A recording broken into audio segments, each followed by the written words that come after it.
Assalamualaikum warahmatullahi wabarakatuh. Perkenalkan, nama saya Lutfian Nurmasita dari Program Studi Akuntansi Universitas Internasional Semen Indonesia. Nah, di sini saya akan memberitahukan kepada kalian semua apa sih perusahaan 3D System itu dan produk atau layanan jasa apa yang disediakan oleh perusahaan itu, lalu bagaimana strategi manajemennya. Nah, pertama-tama siapa sih yang mendirikan perusahaan 3D System itu? Jadi, perusahaan 3D System itu didirikan oleh seorang pengusaha bernama Chuck Hull. Ia lahir di USA pada tanggal 12 Mei 1939. Nah, ia ini merupakan seorang co-founder, wakil presiden eksekutif, dan kepala kantor teknologi dari 3D System. Ia juga salah satu penemu dari printer SLA 3D. Nah, perusahaan 3D System itu seperti apa sih? Jadi, perusahaan 3D System itu merupakan perusahaan yang fokus utamanya yaitu merekayasa, memproduksi, dan menjual printer 3D, bahkan cetak 3D, pemindai 3D, dan menawarkan layanan percetakan 3D. Selanjutnya, perusahaan 3D System berkembang menjadi perusahaan solusi 3D global yang berfokus untuk menghubungkan pelanggan dengan keahlian dan alur kerja manufaktur yang diperlukan untuk menyelesaikan masalah bisnis, desain, dan teknik. Selanjutnya untuk alur perkembangan 3D System. Jadi bagaimana sih perkembangan perusahaan 3D System sebelum didirikan sampai sekarang. Jadi pada tahun 1983, Chuck Hull selaku pendiri dari perusahaan 3D System itu menciptakan bagian cetakan 3D pertama dan menciptakan stereolitografi. Nah, untuk tahun 1984, Chuck Hull ini mengajukan patennya untuk SLA. Nah, untuk tahun 1986, disinilah 3D System menjadi perusahaan percetakan 3D pertama di dunia.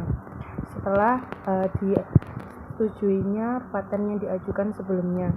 Lalu untuk tahun 1997, sistem 3D System ini mengkomersialkan printer 3D pertamanya. Nah, untuk tahun 1989, printer SLA dan paten SLS ini dikeluarkan. Lalu untuk tahun selanjutnya yaitu pada tahun 1993, paten perangkat haptik diajukan. Nah, untuk tahun selanjutnya yaitu tahun 1996, proses komersialisasi dimulai untuk kelas CCP dan menghadirkan printer 3D MCP.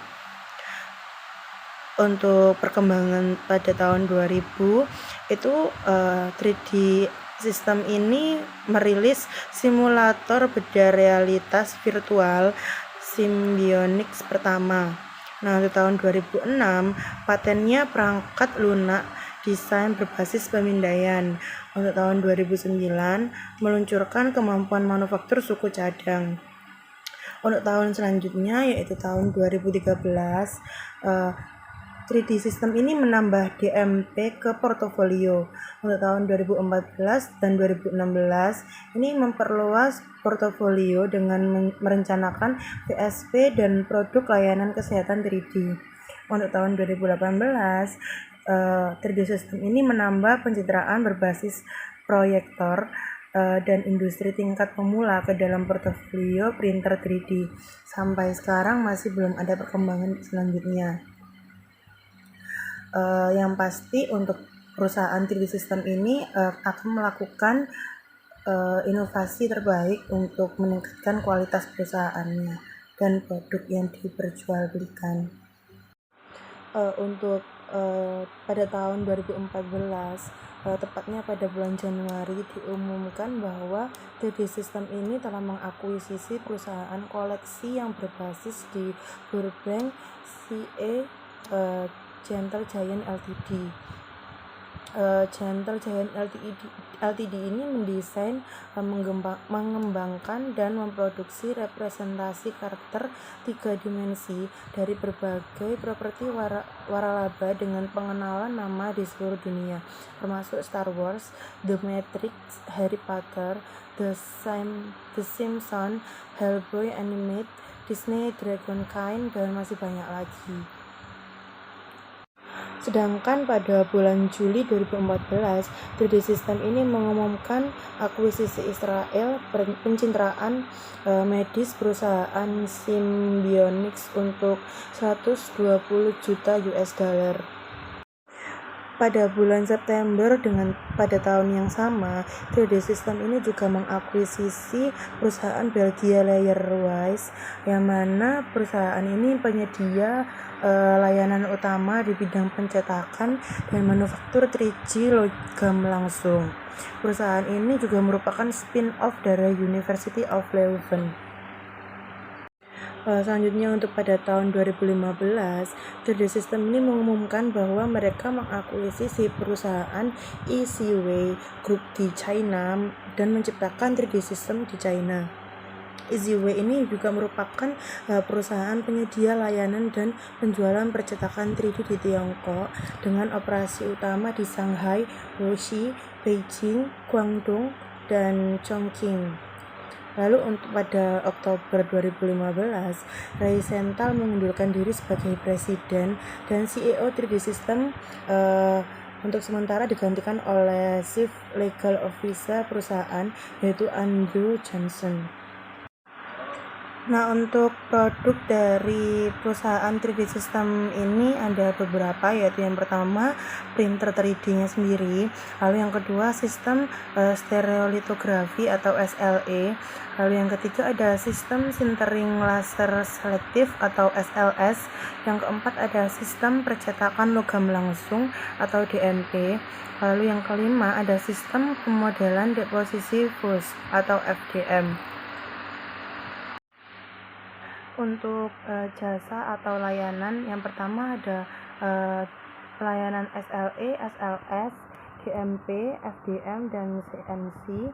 Lalu yang kedua ada cetakan injeksi dan model penampilan. Yang ketiga ada pengecoran investasi. Yang keempat ada prototip kelas medis. Yang kelima ada produksi massal volume rendah. Nah, bagaimana sih eksternal analisis dari perusahaan 3D System ini dalam waktu 5 tahun ke depan? Jadi untuk analisis SWOT-nya itu untuk yang kekuatan, perusahaan 3D System ini memiliki kekuatan yang pertama, belum banyak layanan 3D printing yang beroperasi. Jadi jikapun ada, merupakan industri yang baru lahir. Lalu yang kedua ada diperkirakan akan tumbuh pesat selama 5-10 tahun ke depan karena semakin banyaknya orang yang beralih ke percetakan 3D untuk perkembangan produk. Lalu yang ketiga ada margin yang dihasilkan sangat tinggi. Untuk kelemahannya perusahaan 3D System ini, yang pertama banyaknya perusahaan akan memasuki pasar dengan layanan percetakan 3D. Lalu yang kedua teknologi yang digunakan itu mahal dan cepat berubah. Yang ketiga, bisnis harus terus memperluas dan meningkatkan inventaris peralatan percetakan 3D. Selanjutnya untuk peluang, untuk perusahaan 3D System ini memiliki peluang, yaitu yang pertama dapat dengan mudah memperoleh peralatan tambahan. Yang kedua, skala akomodasi pesanan percetakan khusus lebih besar. Lalu untuk ancaman sendiri untuk perusahaan 3D System ini, yang pertama peralatan percetakan 3D-nya terus berubah, dan yang kedua biaya terkait peralatan kecil itu anjlok. Nah, untuk yang biaya ini itu diperuntukkan untuk usaha kecil-kecilan. Lalu yang ketiga yaitu munculnya banyak pesaing yang membuka 3D System ini. Lalu bagaimana sih menilai internal perusahaan hingga saat ini?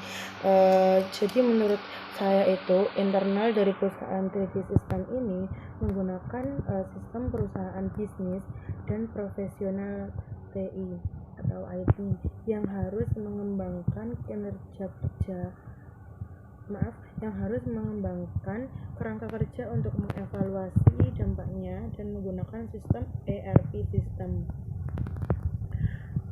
Untuk ERP system ini sendiri itu merupakan sistem yang bertindak sebagai hubungan untuk mengelola persediaan, manajemen pesanan, sumber daya manusia, manufaktur, dan sistem perusahaan lainnya. Selanjutnya, bagaimana sih menilai prospek perusahaan 3D System dalam jangka menengah?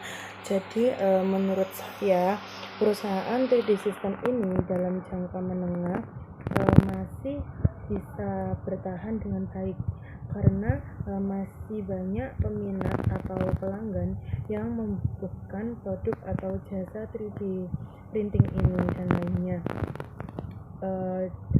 Hanya saja harus lebih pintar-pintar dalam mencari inovasi lain sehingga tidak akan cepat tergeser dari pesaing kompetitor lainnya. Selanjutnya, analisis strategi perusahaan 3D System dalam memenangkan persaingan hingga saat ini itu gimana sih menurut saya. Jadi 3D System itu mungkin harus membuat strategi seperti memperbanyak pangsa pasar, entah itu dalam negeri maupun di luar negeri, bahkan bisa sampai satu dunia. Lalu mencari inovasi yang lebih beragam. Inovasi ini tidak harus dari internal, jadi bisa diambil dari feedback konsumen yang sudah pernah membuat atau menggunakan jasa atau produk 3D System ini. Lalu selanjutnya yaitu melakukan riset pasar. Melakukan riset pasar ini itu sangat penting bagi pengusaha karena dengan melakukan riset pasar ini kita bisa mengetahui apa saja sih yang diinginkan konsumen itu dan barang seperti apa, atau contoh model karakter seperti apa yang lebih diminati konsumen pada saat itu. Selanjutnya, untuk rekomendasi peningkatan optimasi sumber daya dan business level strategi.